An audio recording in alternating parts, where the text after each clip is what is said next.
Well, good morning, everyone, and thank you so much for tuning on in to our Valley News Now broadcast this morning. As you can see, I'm giving you a look at our Red River Valley Fair sky cam here, looking a little different than the past few days that we've shown you this sky cam, just because starting to get that cleanup underway. Looking like most of that is cleaned up out there. So one more time again, thank you so much for joining us here on our Valley News Now desk. My name is Alex Larson. So we are starting off the week on a pretty smoky note. We're going to take a peek over at our weather page on our website just to give you a little bit of an idea on how long this is going to stick around, okay? I'm going to take you over to our Valley News Live homepage here. I'm going to hop on over to our weather tab. Looks like meteorologist Lisa Green updating this for us just a few hours ago, tracking smoke and storm chances today. Uh-oh. So we got 66 degrees in Fargo right now, mostly cloudy. Looks like we're going to hop on up to a partly cloudy and 89 degrees. That'll be around that 5 o'clock hour there. So as you can see in our weather headline, showers, few storms possible, isolated severe possible, mid-cloudy afternoon. So that's going to be for tomorrow. I'm going to hop on over to look at our 11-day planner just because something in here shocked me, okay? Check that out on Wednesday. We're going to hop all the way down to 68 degrees. That's about over 20 degree difference in the high that we're looking at today. That's usually our low. I mean, 68. Whew. Anyways, we got a lot to go over this morning in our news portion as well. Remember, you can always find everything you need to know on our Valley News Live website, as well as our VNL weather app. Our First Alert Storm team works very hard to keep you updated with everything you need to know to keep you and your family safe, especially as we're in these severe weather months. Now you can download it in the App Store, free to download, easy to use. And again, our First Alert Storm team works very hard to keep you updated with everything you need to know. Moving on to our news portion of this segment, today marks 2 years since the deadly ambush on police and first responders in Fargo. On July 14th, 2023, a gunman opened fire on Fargo officers. He shot an innocent bystander and 3 officers that day, killing one of them, Officer Jake Wallin, and critically injuring 2 others, Officers Andrew Dotis and Tyler Hawes. So Wallin was a military veteran still in training with the Fargo Police Department. He was killed when a man set on mass destruction and armed with 1,800 rounds of ammunition, guns, and explosives ambushed officers responding to a fender bender crash along 25th Street South. Wallin was taking aim at the gunman when he was fatally struck. Now, Wallin, again, military veteran, he was in training. Fargo Police Department is holding a memorial service for him today. That is going to get underway at Fargo Police Headquarters. That's going to be off 25th Street. So they're going to start it at 9 a.m. with a flag lowering ceremony by Fargo Police Honor Guard. Remarks from Fargo Police Chief Dave Zabolski and Police Chaplain Pastor Jonas Bundy, as well as a tribute video commemorating Officer Wallin's service and his sacrifice. And also, CrossFit Fargo is also hosting is also planning on honoring Officer Wallin today. He was part of the gym family there at CrossFit. They've been doing their workouts all morning. It's called the Wallin WOD, W-O-D. So CrossFit Fargo, times available still this morning, 8:30 a.m. and noon. They were up and at 'em early this morning. They were up at 5:15 a.m. was when the first one started. They had another one at 6:15. As you can see, there'll be another one at 8:30 this morning, next one at noon. Then this evening, they'll have 4:15, 5:30, and 7:30. This is an open, free workout for anyone who wants to come and honor Officer Wallin. So what they're going to do here, it's 3 rounds for time, 10 50-meter run, 7 weighted box steps, 15 air squats, 23 burpees, and you'll wear a 2014 vest. So again, that is happening at CrossFit Fargo today. If you want to come on out, your presence helps them honor Officer Wallin and support his family.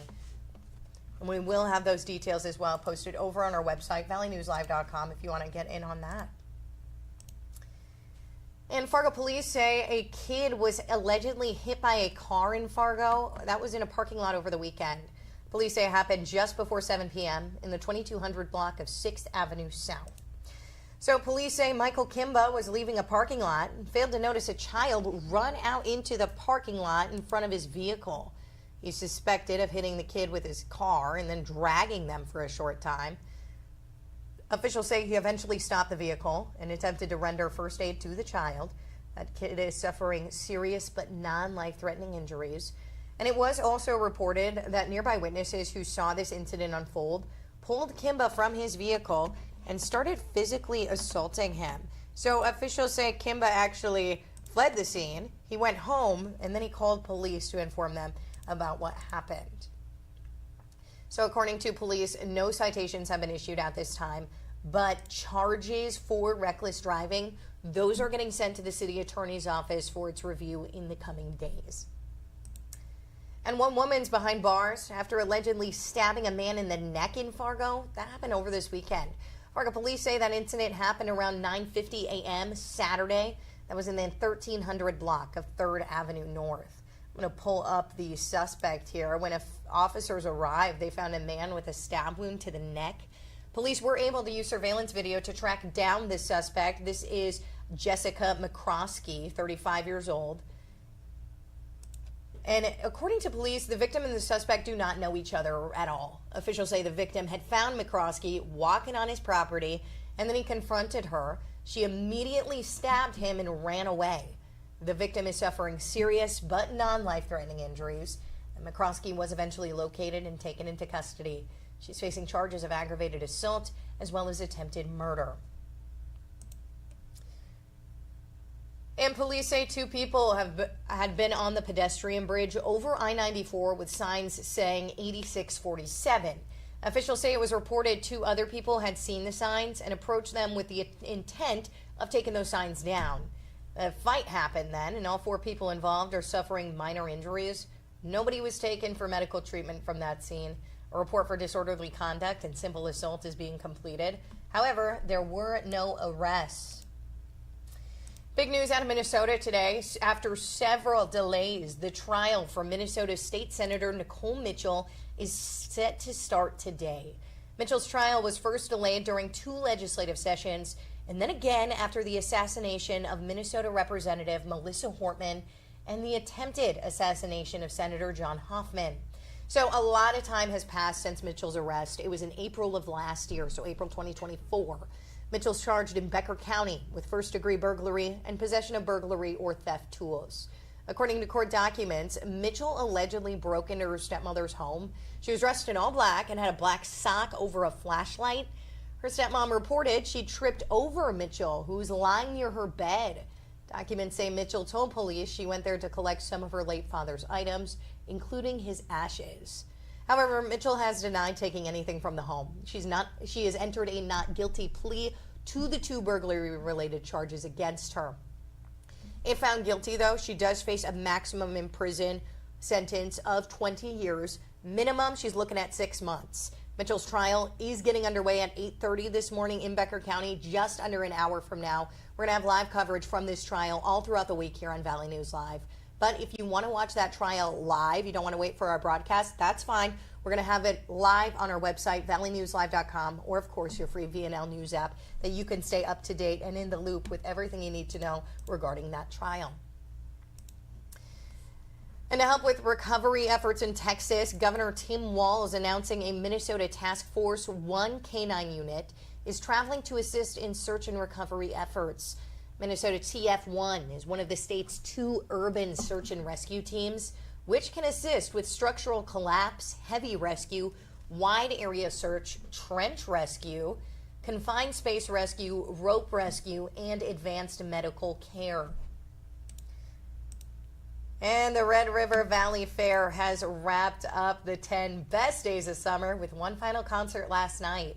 Last artist to perform featured Lauren Daigle. Valley News Team's Harrison Praise got our story. He'll give you a wrap on this, okay?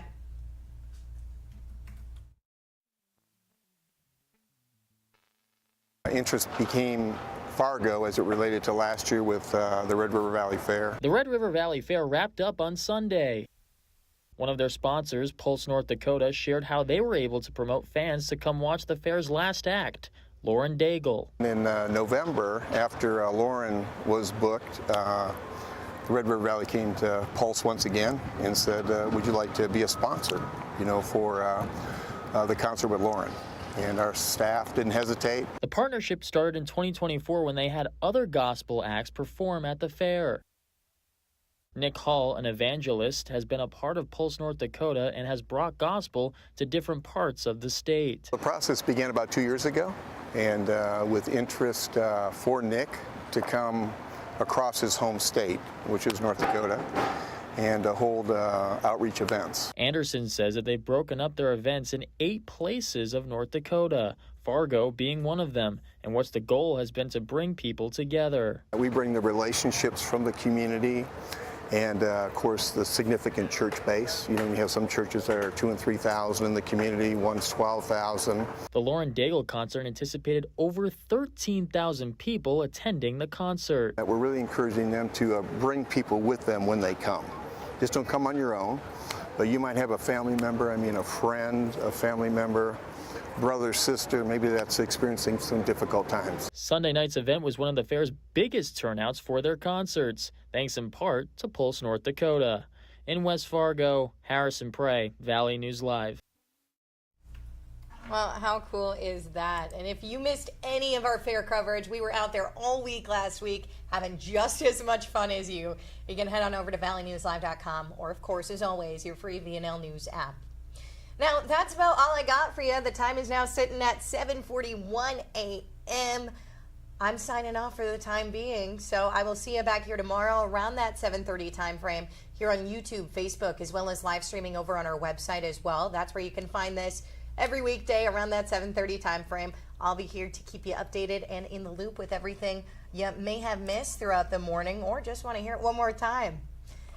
Anyways, again, signing off. I will catch you right back here tomorrow. See you then.